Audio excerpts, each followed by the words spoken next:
I learned a lot about the Primos Can here recently, and you're going to want to stay tuned for that because it was pretty eye-opening for me. So I've been using it wrong, so hopefully you haven't been using it wrong as well. I'm an Air Force airman. I am a bow hunter.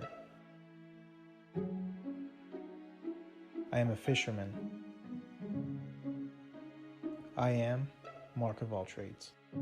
Hey guys, welcome back to Mark of all trades. I appreciate you tuning into the video. If this is your first time here, you want to make sure to hit that subscribe button so you can be caught up on all the hunting things that we're talking about here, and you can get all the helpful tips and information that I'm giving.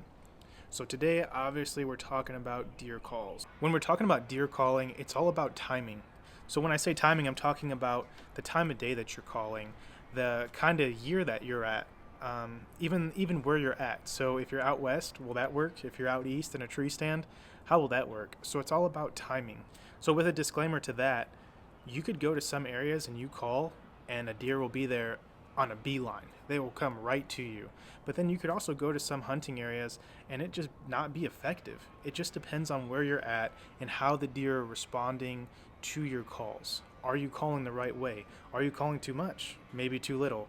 I'm telling you, you gotta play with it, and you have to find what works best for you and your area and the deer herd. Let me know below what kind of calls you guys like to use. Like I said, I'm a Primos guy, so I like using those kind of calls. They've been good to me over the years, but definitely let me know in the comments what kind of calls you use and if they've worked for you in the past. So when we're talking about a deer call, this is basically the call that you can use to attract deer who are in your basic vicinity, or even deer that aren't. You can use this call to call them from a distance, and there's different portions of this call once we break it down. So this is the Primos hardwood grunter, and for me, the brand that I like is Primos. It's worked for me really well throughout the years. You can definitely use something else and it'll do the same job for you. But this one's called the hardwood grunter because obviously the top's made out of wood. But the cool thing about deer calls is that you can take them apart. So once we break this open, you can see that we have the mouthpiece right here, and then we also have the reed. So this black part right here is called the reed, and then you have your O-ring that'll distinguish what you want to call for. So do you want to be a trophy buck, or do you want to be a young buck? Do you want to be a doe? So where you slide this on the reed will tell you what kind of sound you're going to make with that. So once you come down past the reed, you're going to have your adjustable tube. This tube is going to fluctuate how the pitch is whenever you blow into your call. So you can have it all the way stretched out. You can bring it to the middle. You can even have it all the way short. Put this back together. It's just a simple clamp on top. And there you go. You're all back together. So I'll show you what this sounds like. Right now we have it on the young buck. So you have it like that, and if you position your hand a little bit better on it, you can, like I said, vary the pitch on it. So we'll tube it out a little bit, and I'll cover my hand just a little bit more.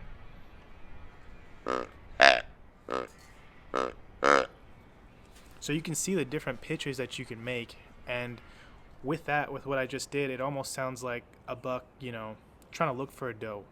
Just like that. So this one's really cool. When you extend the tube out, I think you can really make the sound go a little bit further, especially if you're cupping your hand around it to whatever direction that you want to go. So when a buck grunts, he'll do it whenever he's making a scrape, whenever he's chasing a doe, whenever he's getting to a sparring session with another buck for another doe or territories.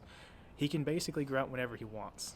So you have to keep that in mind whenever you're grunting, because you want to be grunting just like that buck would.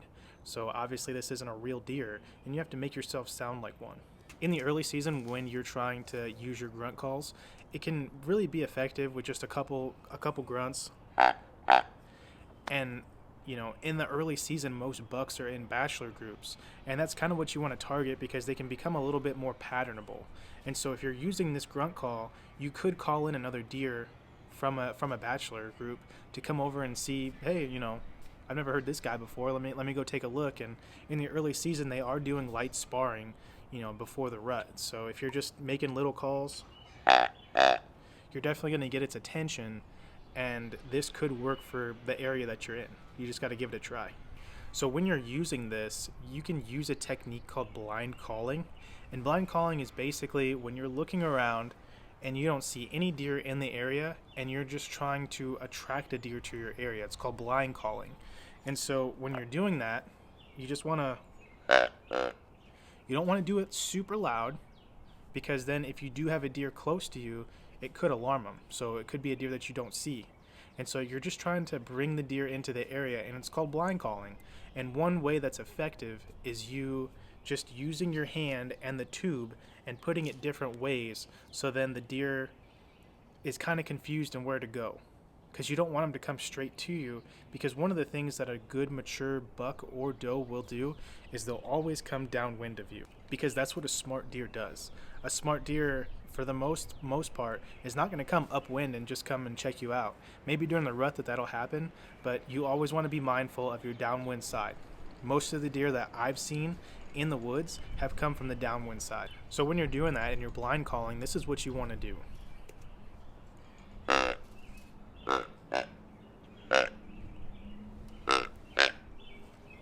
So I got behind me, to the side, in front of me.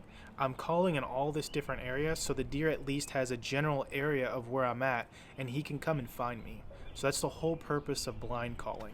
So the downside of this hardwood grunter, let me tell you about it. I was out hunting in Michigan, and I was in my deer stand, and I had this in my little pocket right here. Pulled it out, started grunting. I used it for about 5 minutes, and then I saw a deer coming through, and I wanted to get its attention. So I went in again, and I went, nothing happened. So when you blow into this, you're going to create moisture, and that moisture is going to get on the reed. So obviously in the wintertime, that's going to freeze. Moisture and the reed don't go well together. So when it does freeze, there's two things that you can do. So on the reed, you can slide that O-ring up and down and get that freezer out of there, and that'll free it up for the most part.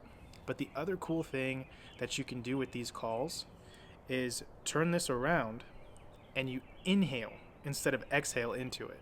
So this way you're going to exhale, this way you're going to inhale. So if you inhale, you're not putting any moisture into there, and it's not going to freeze.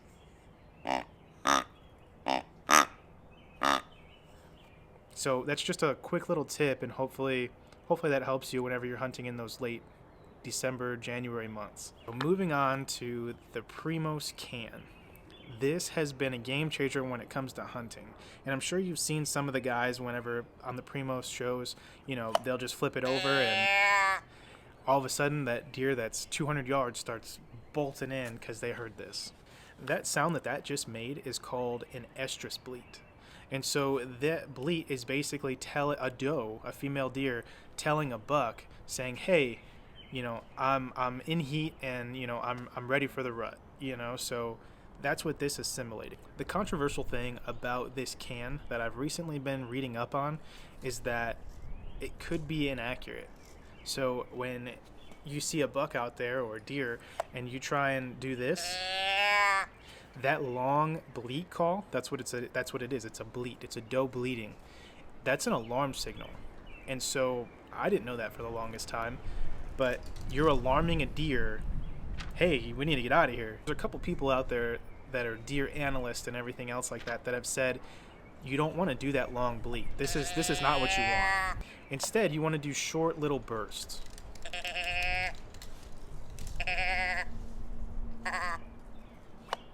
That's what they're saying to do. And I was reading in the comment section that people were putting in the comments that they've tried the little short bursts of doing that, and they said they've had really good results versus the long one, which is the alarm. So just a little, and I guess that's more of a realistic bleat that a doe would do whenever they're in heat. But the Primos cans have been really cool, and I think one of the things that justifies this is if you look at the new cans that Primos just came out with, you can't do a long bleat. It will not go that long. It's just a very short, that's it. That's all. So I think with that transition, that's got to be right? If they're not selling the long bleat anymore because it's an alarm, I guess the only thing that we can do is try it and see what happens, right? If you guys have used this Primos Can, let me know in the comments if it's worked for you with the long bleat, or maybe just using the little ones, just like that. So for me, I've always used the long one. I'm gonna try the short bleats this year and just see how that works. But I'm curious to know what's worked for you guys in the past. And again, this is not always gonna work. Deer calling will not always attract deer to your stand or to your blind or your area that you're hunting in. You're gonna have to trial and error it, and some might be responsive, some might not. So it's just one of those things that you're just gonna have to be out there for an experience. So another way that you can bring deer in, especially during the rut, is using rattling antlers.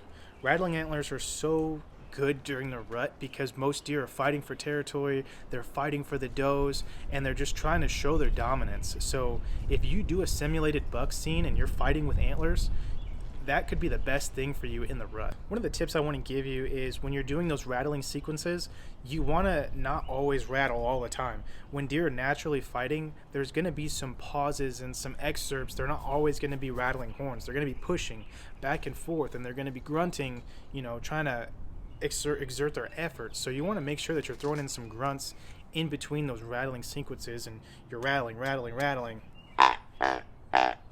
And so you want to kind of switch it up to make it sound like two deer. So you have the first one, and then you'll do the second one, extend the tube a little bit. So it sounds like a different pitch and a different tone of two different deer. So I've done that before, and it's worked in the past.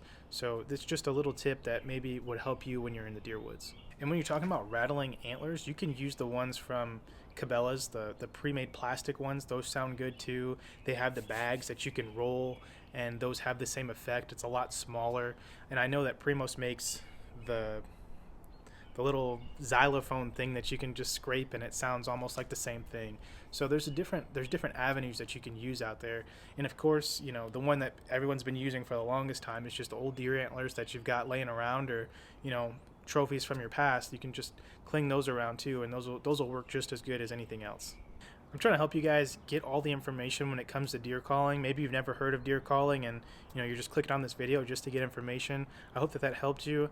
I'm really trying to just get information out there to help deer hunters who are just getting into the sport, and maybe inform some people who have been hunting for a while that maybe just didn't know about that can. And so I like to do a lot of research before I just give you guys information. So let me know what kind of calls that you guys use down below. I'm curious to know. Like I said, I'm a Primos guy. Let me know, what's your brand? What do you guys like to use? So how successful has those made you in the woods? So until next time, thanks for watching this video, and I'll catch you in the next one.